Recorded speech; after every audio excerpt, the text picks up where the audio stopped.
Hey, this is Gitte Benzola, COO of Deezer, and you're listening to the multiple award-winning podcast, The Business Side of Music, with your host and member of the Rock Gods Hall of Fame, Bob Bender. Do you understand the words that are coming out of my mouth? Quiet, numbskulls, I'm broadcasting. Can we get serious now? One thing that did happen during the 60s was some music of an unusual or experimental nature did get recorded and did get released. Now look at who the executives were in those companies at those times. Not hip young guys. These were cigar-chomping old guys who looked at the product that came and said, I don't know.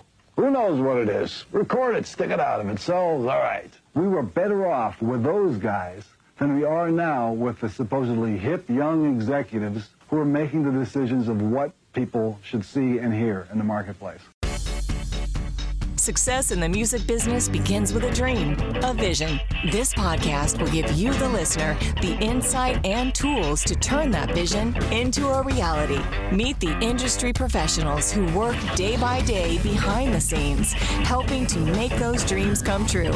Welcome to the business side of music.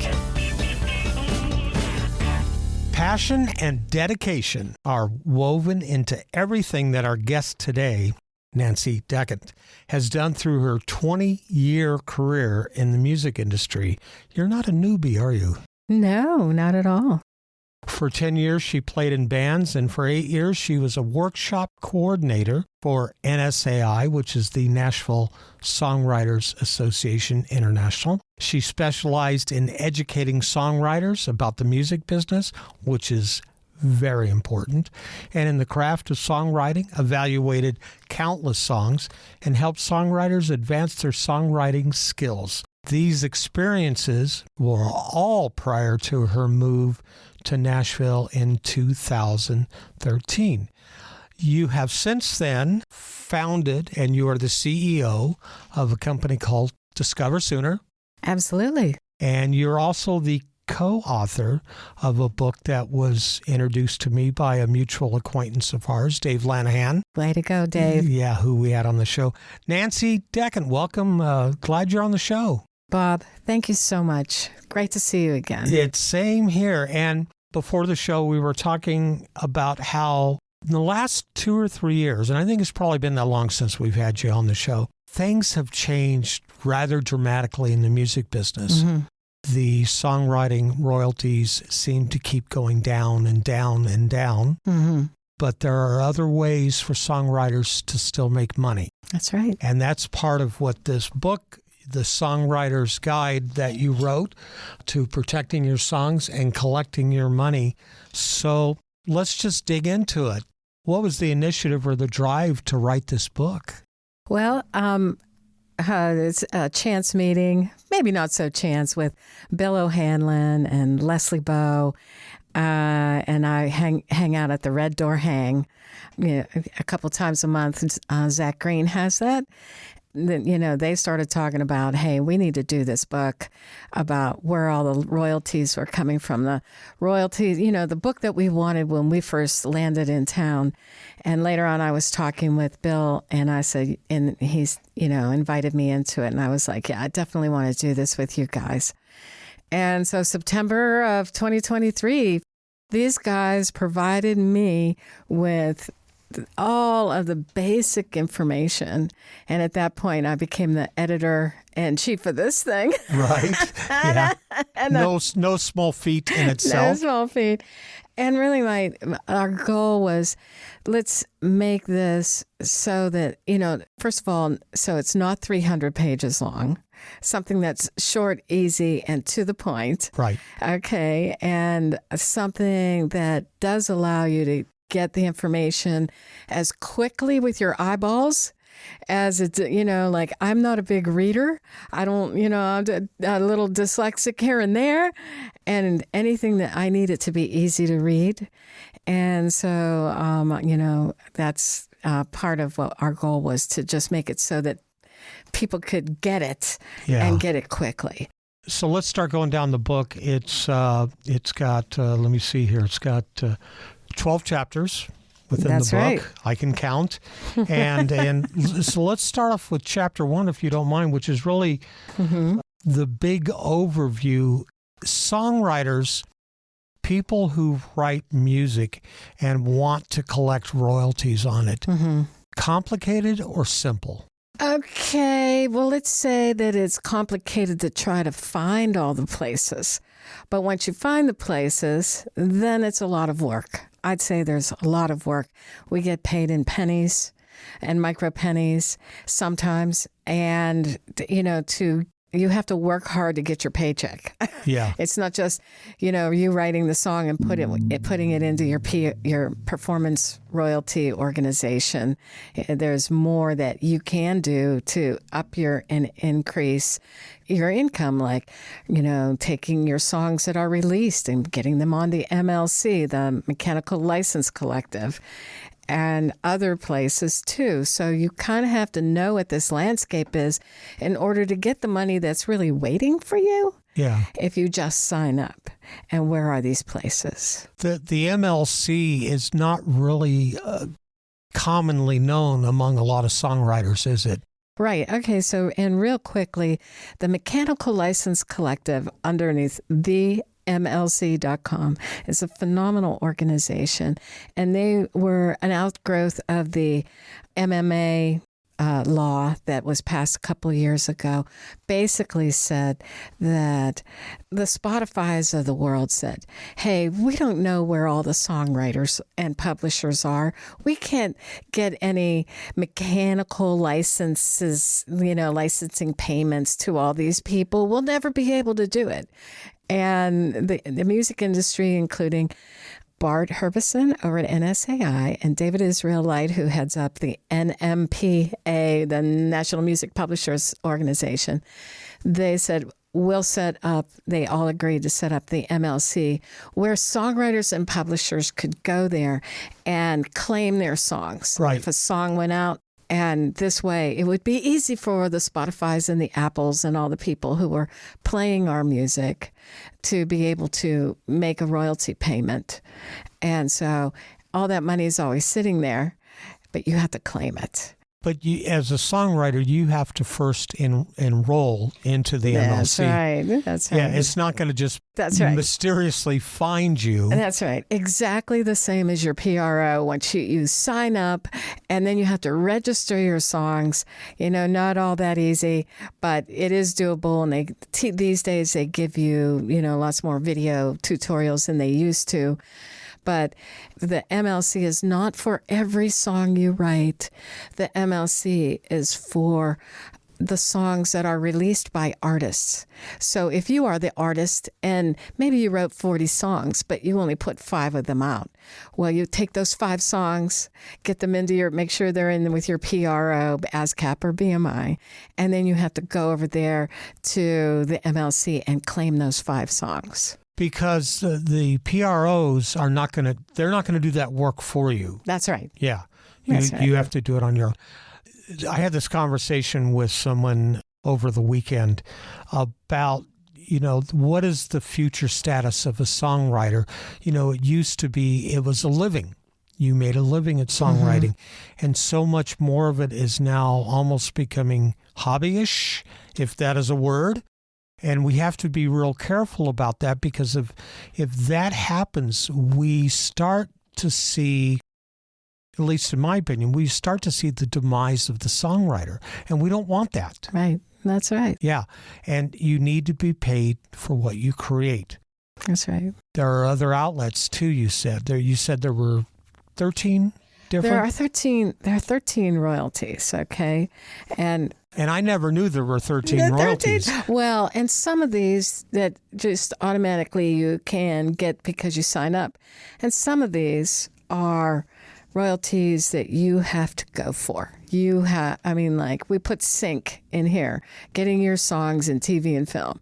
Well, honey, you're going to have to work for that. Right. You're going to have to get that song placement. But it's becoming like the new mechanical, right? When a mechanical is when an artist licenses your song and distributes it and sells it at their show and digitally distributes it, right? And it gets sold.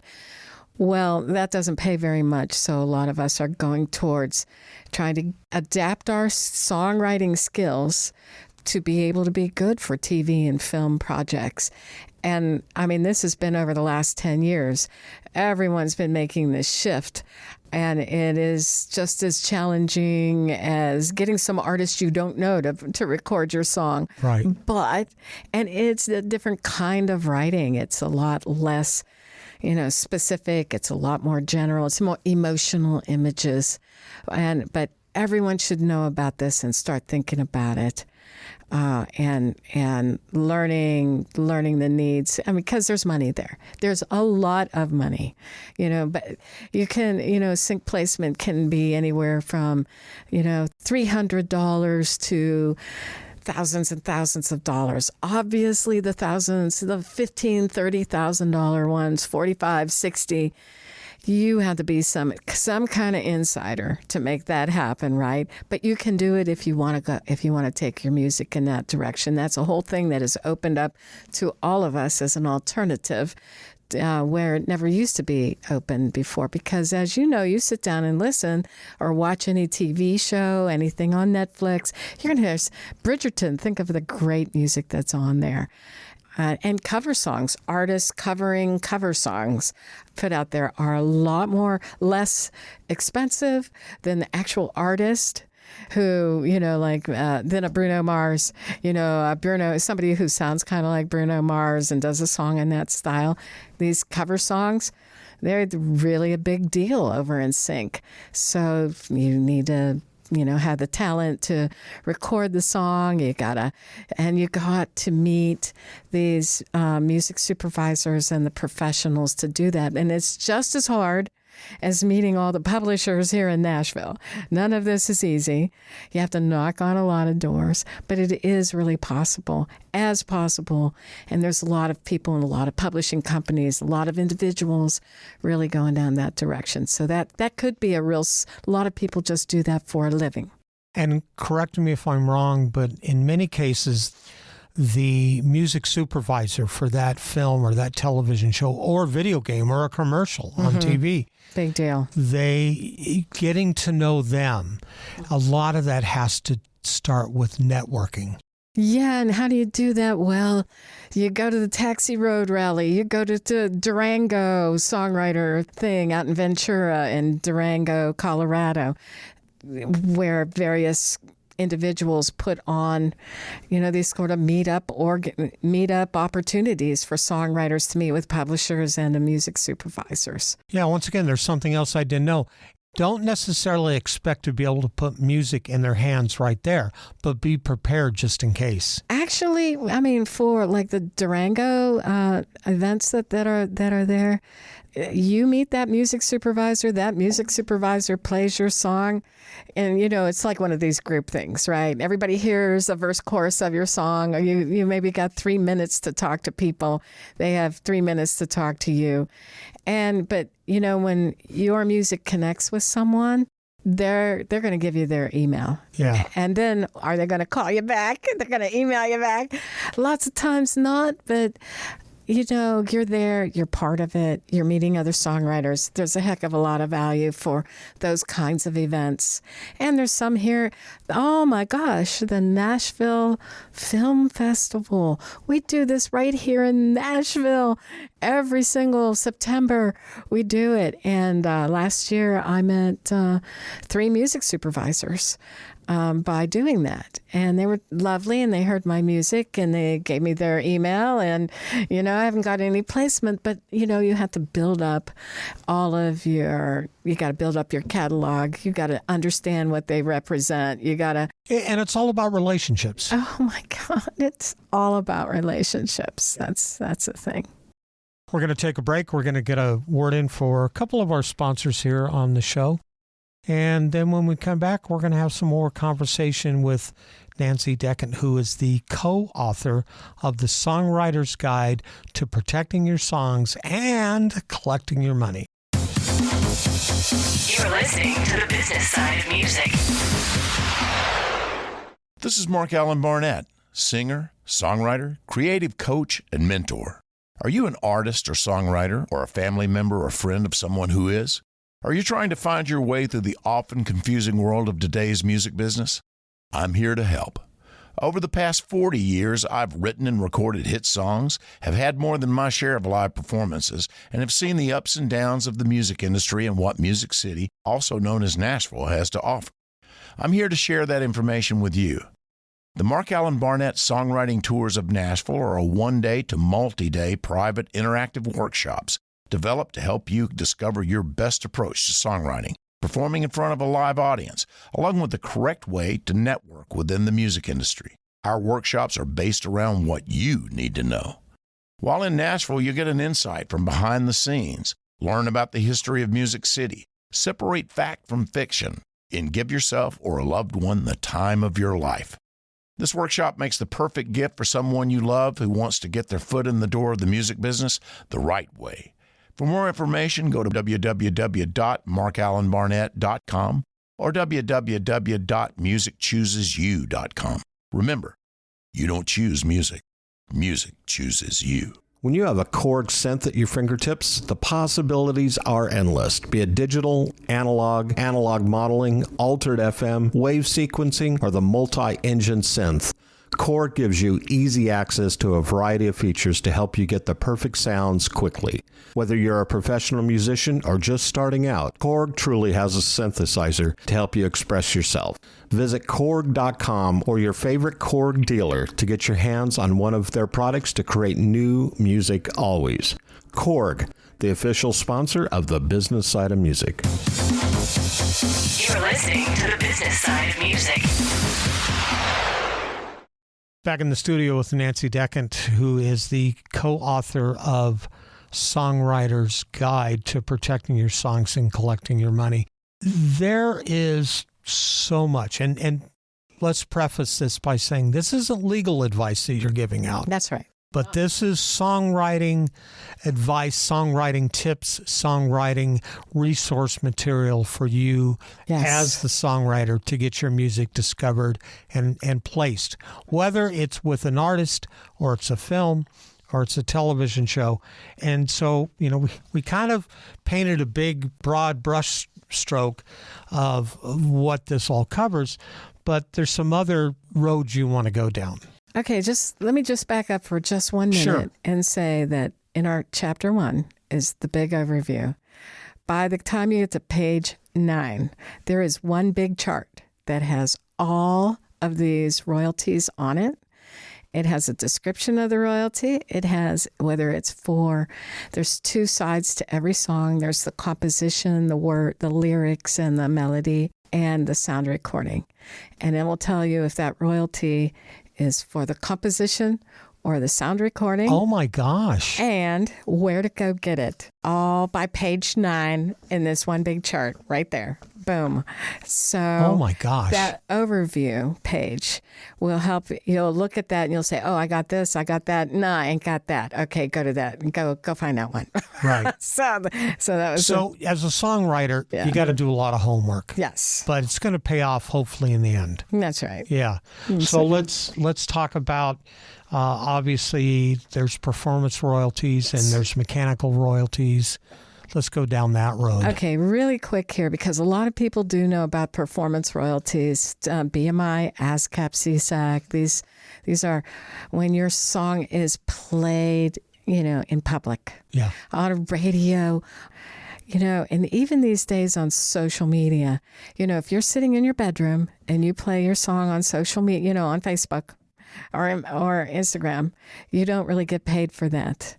But if you get on Facebook or Instagram, in the back of a reel, you find a song that you wrote and released, or, some artist, like Dallas Remington has recorded a lot of songs that I'll take one of Dallas's songs and I'll put it in the background of that reel. You get paid performance royalties on that. That's one of the new royalties. Nice. Now, so when you are going on Instagram and Facebook, and not sure about how it works with TikTok, but I'm sure that there's, oh yeah, I'll get to them later. But I'm just saying, this is a new revenue stream that wasn't there before. Use the songs that have been released that you've written in your reels, and you will find it showing up on your BMI ASCAP royalties. Yeah. Ain't that great? Yeah. That's a new one. Yeah. When you get that statement, you go, oh, yeah. Oh, my God. It's coming right through your PRO. Yeah. So basically, just real quickly, whenever your song is streamed on Spotify or Apple Music, whatever, you're going to get a little performance royalty come through your ASCAP or BMI. And also, if you're a songwriter, performer, an artist performer, if you go out and you play at the Commodore or the local, at any bar where they have a license with BMI or ASCAP or CSAC, you get a performance royalty on that if you put your set list in, or not just you singing it. What if you had your co-writer and they sang the song? And your co-writer was there and sang the song. You can also put your co-writer sit when they sing a song you wrote. They can put that in their set list, and they can make money. It's a very famous, there's a guy that we know, that Bill O'Hanlon knows, that he had I forget, like some major 70s band was always out touring and they're playing his song. He just follows along where they're touring. He knows they're going to play his hit song. And so he makes a lot of money in performance royalties from that. Exactly. So most of us say, oh, that's too much work and we don't do it. But I'm telling you, this is worth the time to do it. And these days, the one more important thing that you want to do is get your music that you've written playing in those reels so you can get some money coming on over to Facebook and to the PROs. So there's that. Mechanical royalties. Okay, let's do this one. Let's go down that rabbit hole for a minute. Okay, we're going to sum up here because we've got other royalties. Yeah. Okay, mechanical royalties are very, very interesting. In the olden days, like 5 years ago, okay, I mean, for a long time, there's been, the minute music got on to, left at Napster, that went down, but it started being streaming. It got played.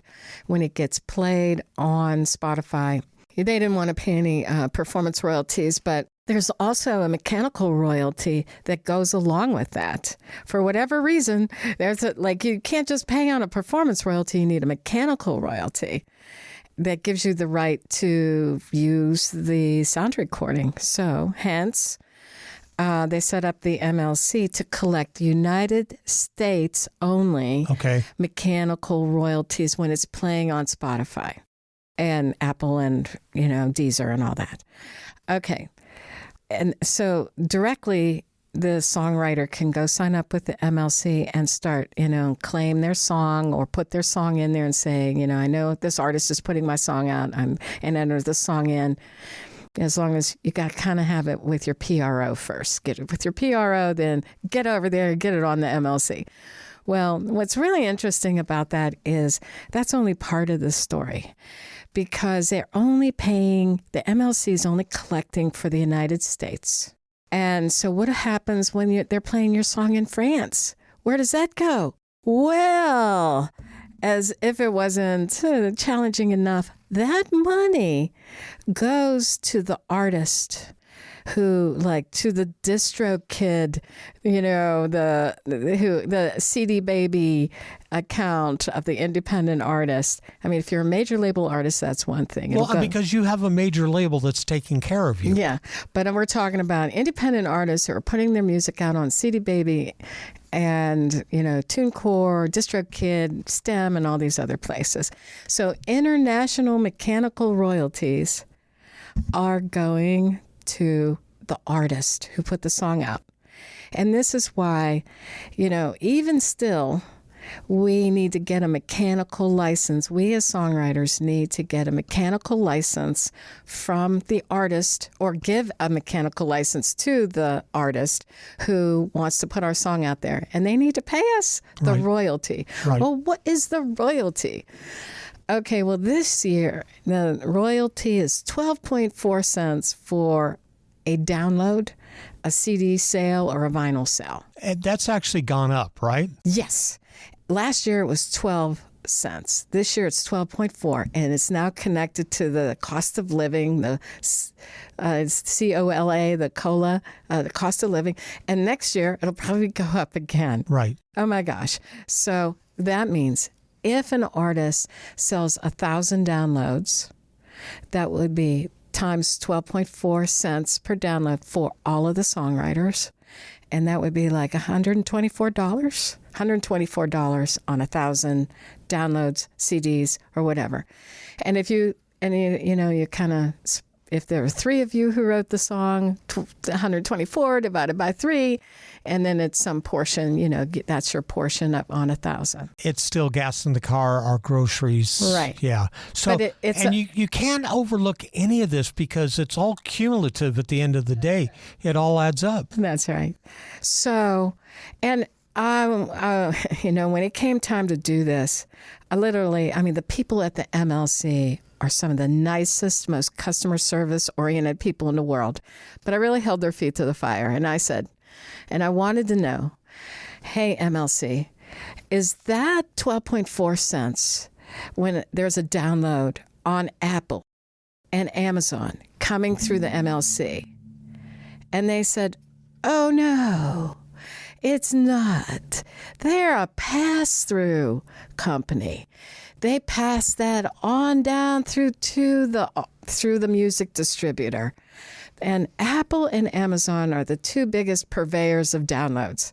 And instead of it going from the MLC into the songwriter's pocket, it's going to the artist who sent the song out there because they're a pass-through. I don't know how they got a pass, but they got a pass. Yeah. And I would imagine that it's probably a lot for them to keep up on.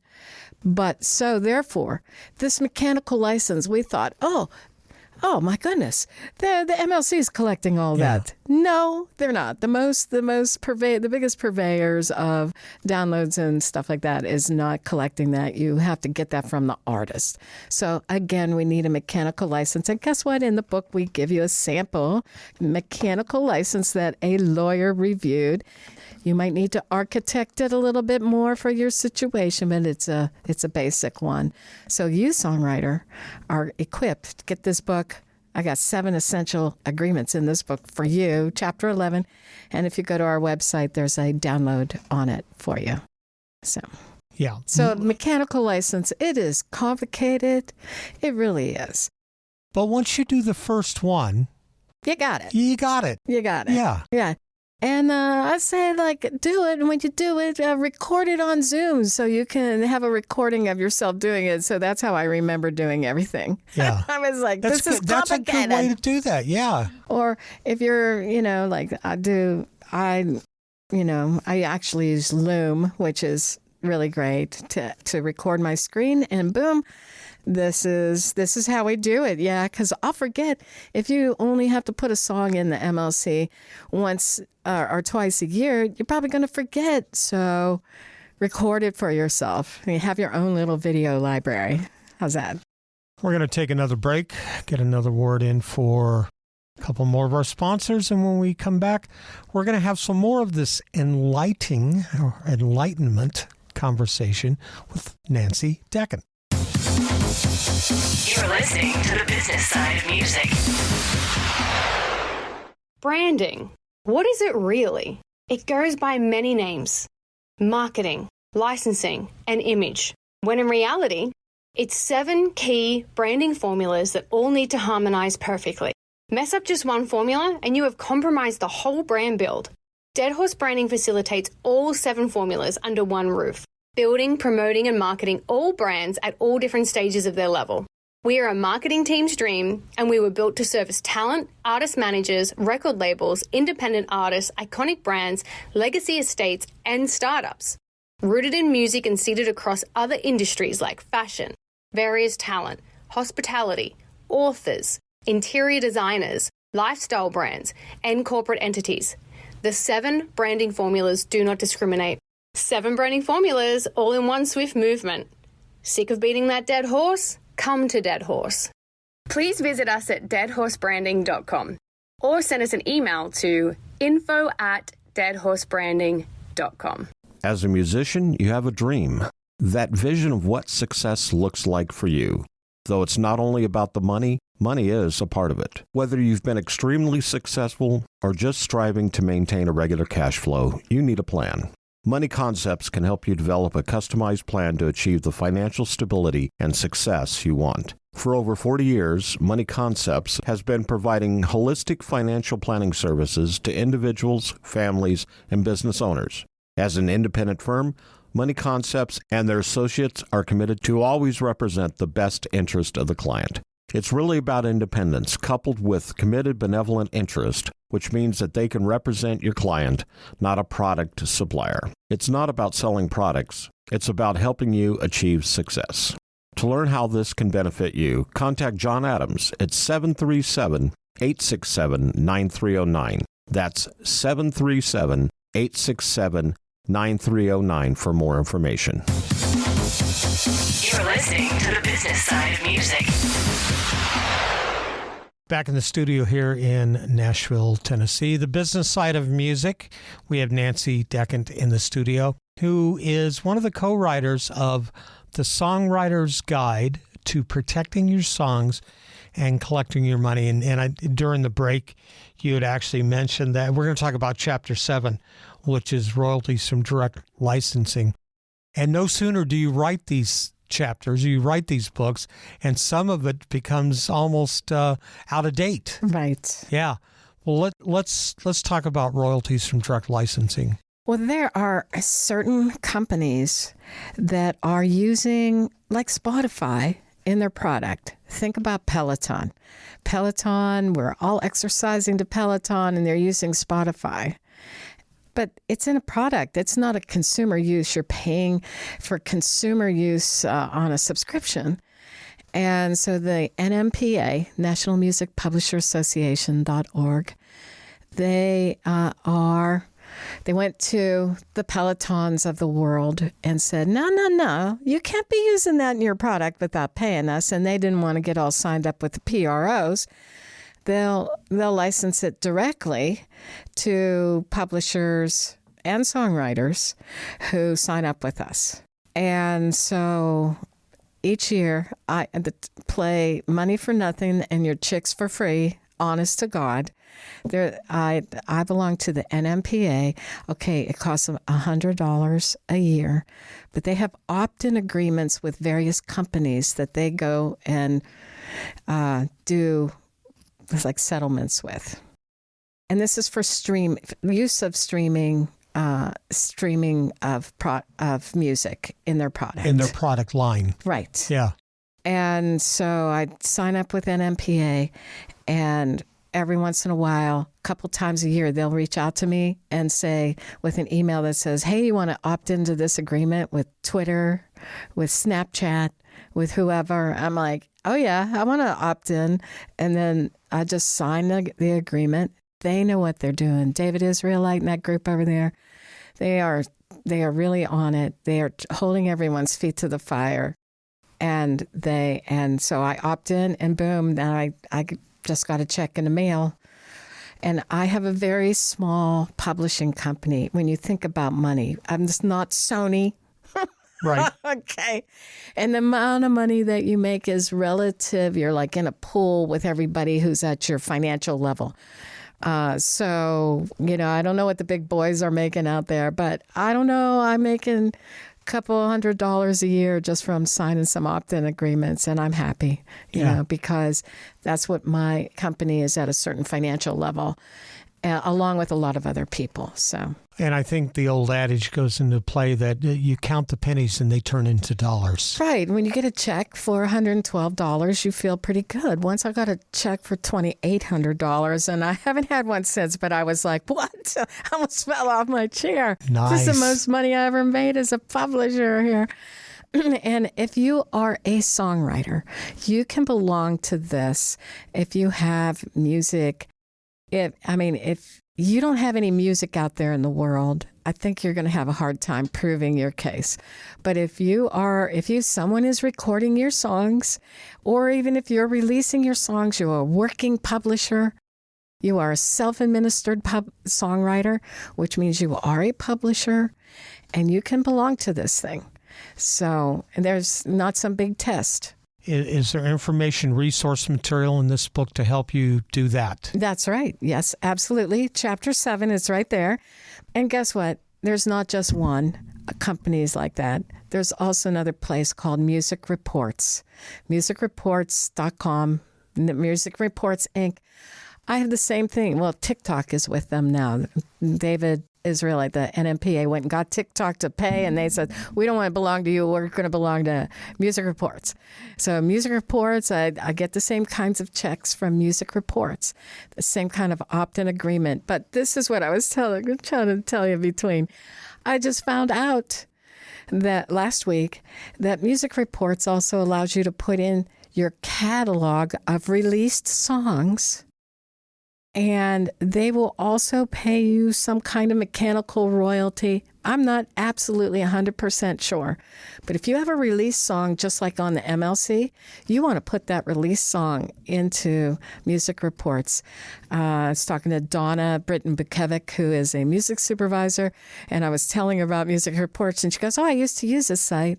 I don't know. And she went in there and she says, oh my gosh, my song releases are making money. I just didn't have my banking information in there. Oh my God. Oh, there's $2.11. Oh, there's $12. I mean, I'm like, what? Okay, people. So as much as we need to put our released songs on the MLC, we need to put those released songs in Music Reports. But I think this is going to be worth the money. Worth the time. Is it worth your time? Yeah, I think it's going to be. Well, and as you said really in the beginning of the show, this is not a heavy read. It's not a novel. No. It's fairly, it's 12 chapters that really breaks down everything. That's right. And I think it's one of those tools you need in your arsenal these days if you want to be successful as a songwriter. I think especially if you're co-writing, if you're writing everything all by yourself, you can go collect your royalties. But if you are writing with anyone else, you really need this book, because there are 7 essential agreements that you need: a song split sheet, a one-stop agreement if you're going towards sync, a mechanical license. Like, we need these things if you're co-writing and artists are recording your songs. You need every one of the agreements in this book. And to be able to protect yourself. That's right. Yeah. Right. So collecting your money. It doesn't just stop with the copyright. There's other things you have to do. Oh my gosh, that was so much fun. I learned if you don't get your song copyrighted within 3 months of it coming out, then you lose some by statute, you lose some ability. I mean, you lose money, and you don't have to, if you get it in the first 3 months, your copyright, you don't really have to prove your damages. After 3 months and 1 day, you have to prove all your damages if someone, kind of rips your song off. So I had no idea, Bob. I'm a publisher, and I had no idea about this. I just know that we don't usually copyright songs until they go out into the world. Okay, this is the C copyright I'm talking about here, for the lyrics and the melody, the composition, and, I do it, but didn't really know that there's a time limit on that. We all like to see if that song goes anywhere. Is it worth the money? Because it costs money to copyright, right? But it's like, well, it's too late then. Yeah. You have to get it done in the first 3 months. I'm like, no, don't they understand how we always wait till the last minute? And the answer is they don't care. It's the law. Yeah. Don't procrastinate. That's right. Okay, so how can we get the book? Okay. You can go to Amazon and type in The Songwriter's Guide to Protecting Your Songs and Collecting Your Money. That's one way. If this is too much for you to remember, you could go to nashvillecool.com/press. And we'll put all this in the show notes. That's right. And that is our website where we have all the stuff about the book and a link to go buy the book. And, and so it's on there. Nashville. And the book is how much? And the book is $16.95 for a paperback print copy. And it's $9.99 for a download, for a Kindle book. Well, I can tell you right now, holding this printed copy in my hands is going to force me to read it because I think that's what we need to do. You know, I think you might not need all of these chapters, but just go to the ones you need, you know? Information is wealth. Right. That's what it is. Get to page 9, look at everything on that chart on page 9. If you're missing something, go, you know, it's in these chapters. Plus access to all these agreements. Plus, you know, okay, if somebody wants to record your song and you need to issue a mechanical license, I put in a publisher playbook. This is what you do. Do this, X, Y. There's like 15 steps you got to do when someone wants, besides just the license. What do you need to do with the PRO? What do you need to do when someone wants to record your song? It's step by step. You're making your own little mini publisher right there. How can people find Nancy Decant? I mean, do they go to Discover Sooner or? Absolutely. Where do we go to find you? I know how to find you. I know. You can go to discoversooner.com, and you can also go to NashvilleCool.com, and that is my publishing company there. So that's why the book is on the publishing company. It's a product of my publishing company, and yeah, just find me there. Nashville Cool. You can remember that. Yeah, that's easy. Nancy, thank you again for being on the show. It's been way too long. Thank you, Bob. Thank you. So nice to see you again. Yeah, we're going to play catch up again down the road because I'm sure there's more we're going to talk about. I promise you, people are going to start reading this and they're going to start telling me, hey, you missed this one. Hey, you missed that one. You know, and I'm like, oh, gosh, okay, we're going to update this website. Version 2.0. Right. And all the updates are going to be, there's a website, NashvilleCool.com. We give you a page in here and all the updates, all the charts are in there, stuff like that. So, well, thanks again. Thank you, too. The Business Side of Music is the creation of Tom Sabella and Tracy Snow and is produced by Bob Bender. The Business Side of Music is recorded at Music Dog Studios in Nashville, Tennessee. Production sound design by Keith Stark. Voiceover and promo by Lisa Fuson.